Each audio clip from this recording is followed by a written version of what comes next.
साथियों नमस्कार। आप भविष्य में शिक्षक बनें और माता पिता का सपना साकार करें, इसी आशा के साथ आज का क्लास स्टार्ट करते हैं। यह पार्ट 9 है। अगर 8 पार्ट तक अगर आप नहीं देखे हैं तो प्लेलिस्ट में जाकर देख सकते हैं। आप भारत के कोई भी टेट का एग्ज़ाम देते हैं तो आपके लिए यह क्लास बेहतर है। टॉपिक है बाल केंद्रित शिक्षा एवं गतिशील शिक्षा की अवधारणा। पहला पॉइंट है बाल केंद्रित शिक्षा से तात्पर्य ऐसी शिक्षा प्रणाली से है जिसमें बालक शिक्षा का केंद्र बिंदु होता है। इसमें बालक को ध्यान में रखकर शिक्षा दिया जाता है। बाल केंद्रित शिक्षा यानी बाल केंद्रित शिक्षा, बच्चों पर ध्यान दिया जाता है। यहाँ मेन कौन होता है? बालक होता है। और आप समझेंगे आगे, आपको बहुत अच्छा से समझ में आ जाएगा साथियों, देखते रहें आप। अगला पॉइंट है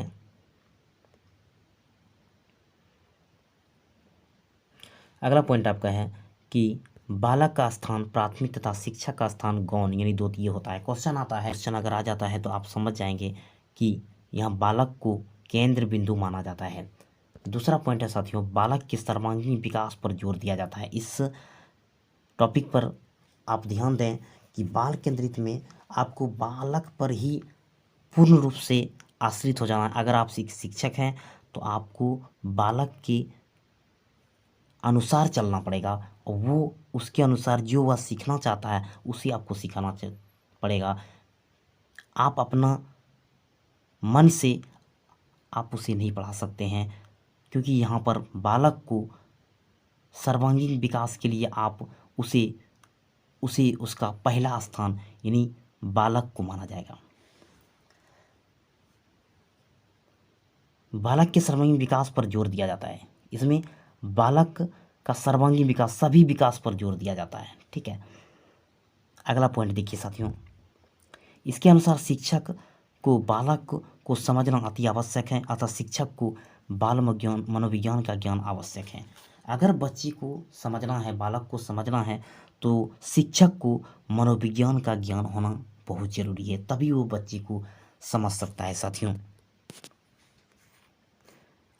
अगला पॉइंट देखिए, अगला पॉइंट आपका है कि बालक केंद्रित शिक्षा में शिक्षा मनोविज्ञान की महत्वपूर्ण भूमिका होती है।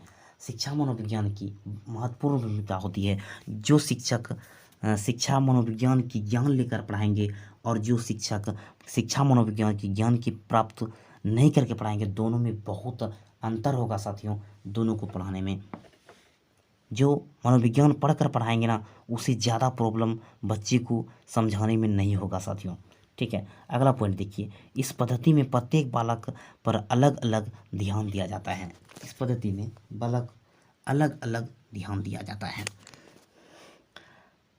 अगला पॉइंट देखिए साथियों, प्रत्येक बच्चे की रुचि, क्षमता, स्तर, सीखने का तरीका, पृष्ठभूमि आदि का ज्ञान शिक्षक को होना चाहिए। शिक्षक को सिखाने का तरीका, शिक्षक अच्छे स्तर का हो, अच्छे शिक्षा ग्रहण किया हुआ हो और अच्छे पृष्ठभूमि से वो आता हो, तभी बच्चे को अच्छा से ज्ञान दे सकेगा। ऐसे शिक्षकों की ज़रूरत है।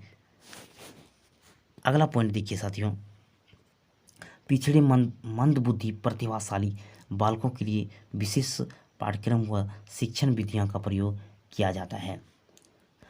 और अगला पॉइंट है, प्रत्येक बच्चे को उसकी योग्यता के अनुसार शिक्षा दी जाती है। प्रत्येक बच्चा का योग्यता क्या है, उसी के अनुसार उसको शिक्षा दिया जाता है। प्रगतिशील शिक्षा में बाल केंद्रित शिक्षा में अब हम लोग प्रगतिशील शिक्षा पढ़ेंगे।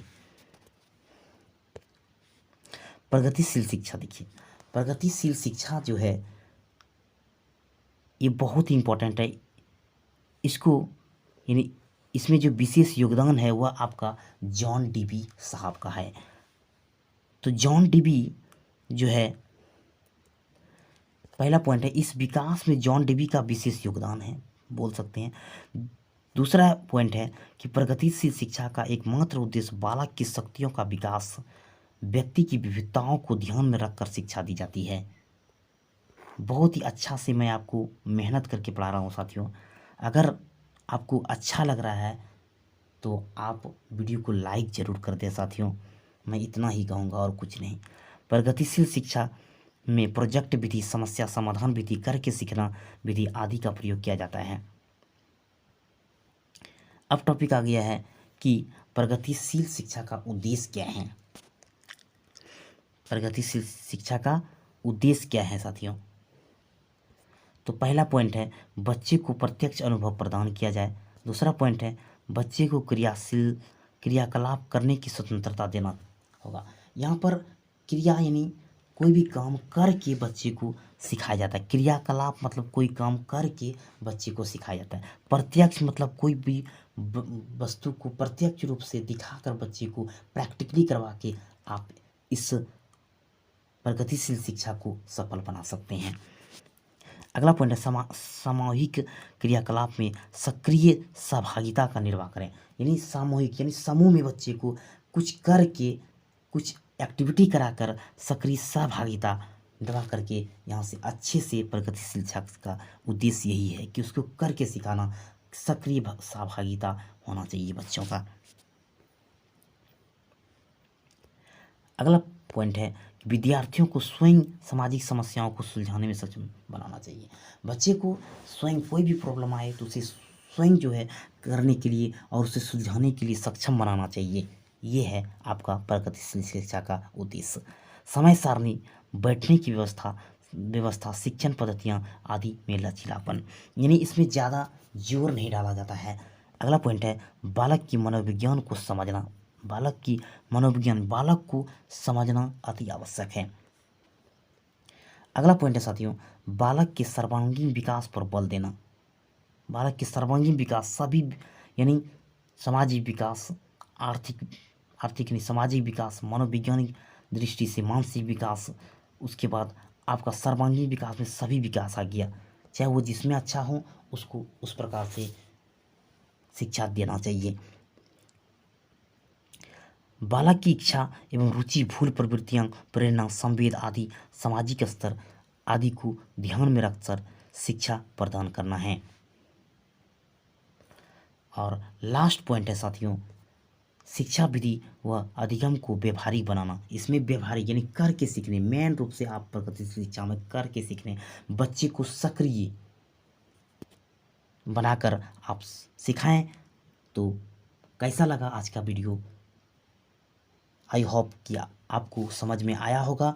तब तक आप देखते रहें सीटेट परिवार यूट्यूब चैनल। Take care. जय हिंद, वंदे मातरम।